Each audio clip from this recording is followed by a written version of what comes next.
Halo, jumpa lagi bersama saya dalam studi Al-Quran. Sebelum kita membahas materi kita, terlebih dahulu kami mohon dukungannya untuk mengklik tombol-tombol yang ada di layar kaca ini. Studi Al-Quran kita kali ini memahami perintah perang. Ini merupakan kajian logis atas wahyu Allah tentang perang.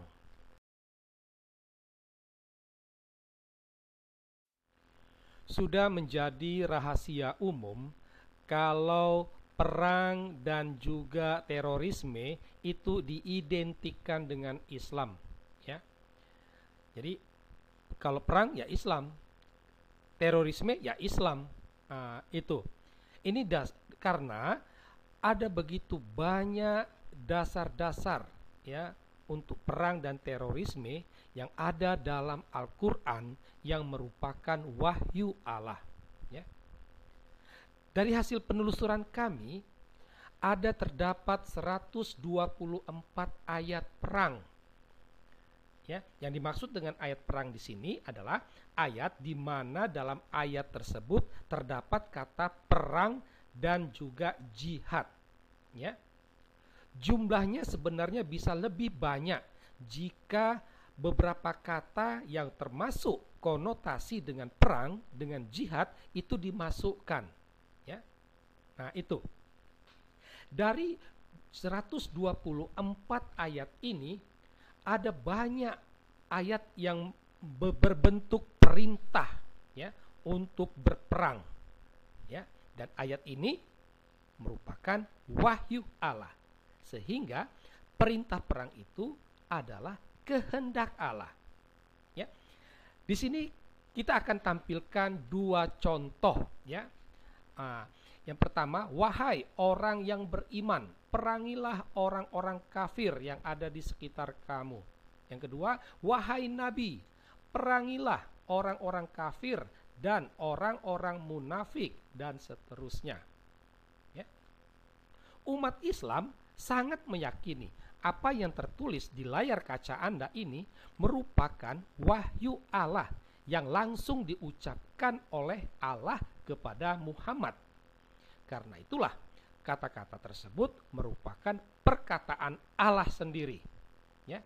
Allah lah yang berkata, perangilah orang-orang kafir, perangilah orang-orang munafik. Ya, itu kata-kata Allah. Jadi perkataan perangilah itu lahir dari kehendak Allah. Ya.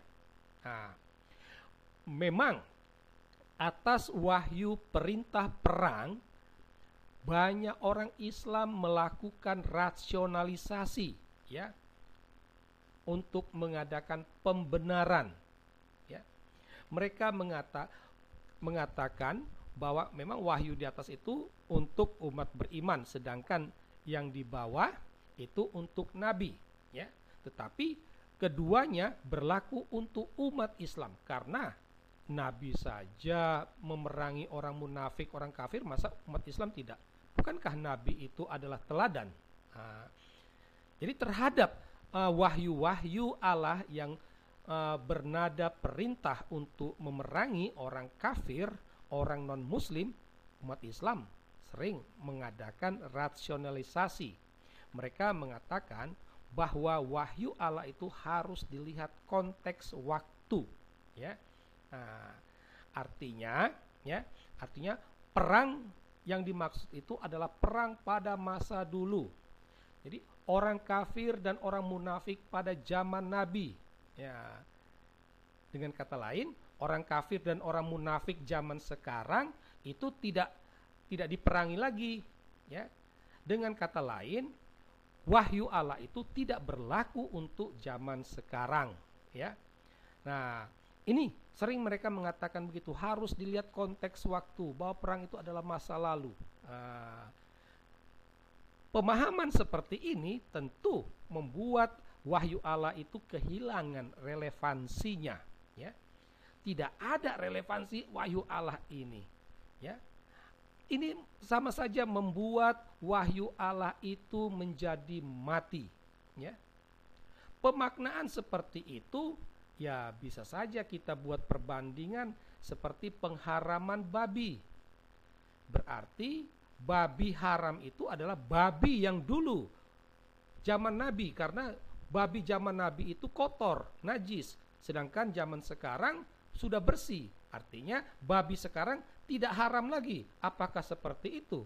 Jelas tidak. Jadi rasionalisasi berdasarkan konteks waktu sama sekali bukanlah sebuah pembenaran yang masuk akal, justru menimbulkan masalah. Ya. Rasionalisasi lain, mereka mengatakan bahwa perang itu harus dimaknai dengan tafsir baru. Ya. Pemaknaan perang oleh umat Islam sekarang itu dimaknai dengan melawan kejahatan dan kemaksiatan, memerangi hawa nafsu. Ya. Jadi kalau itu dimaknai seperti itu, berarti hawa nafsunya orang kafir, hawa nafsunya orang munafik yang perlu diperangi, kejahatan orang kafir yang perlu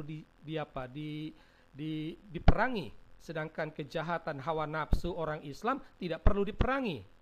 Kan tidak masuk akal, ya.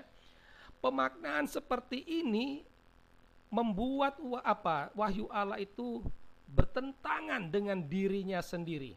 Karena ada begitu banyak wahyu Allah yang mengatakan bahwa perang itu adalah perang.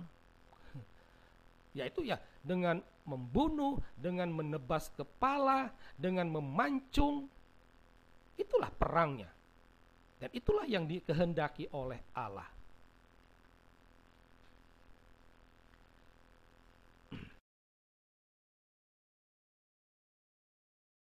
Kita sampai pada catatan akhir dari ulasan kita di atas. Haruslah dikatakan bahwa perintah perang itu berlaku hingga kini, ya. Karena itulah tidak heran terorisme begitu melekat pada Islam.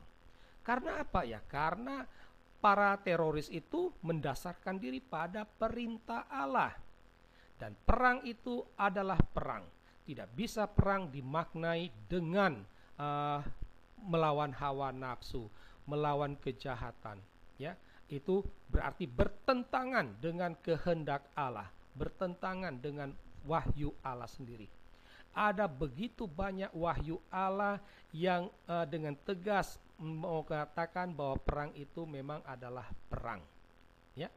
Dari dua poin ini haruslah dikatakan bahwa Islam itu merupakan agama perang, ya, karena memang perang itu dikehendaki oleh Allah dan umat Islam harus melaksanakannya. Menutupi kajian kita, saya akan menampilkan kembali kutipan wahyu Allah dari surah Al-Baqarah ayat 216. Diwajibkan atas kamu berperang, padahal itu tidak menyenangkan bagimu. Tetapi boleh jadi kamu tidak menyenangi sesuatu, padahal itu baik bagimu. Dan boleh jadi kamu menyukai sesuatu, padahal itu tidak baik bagimu. Sekian dan terima kasih.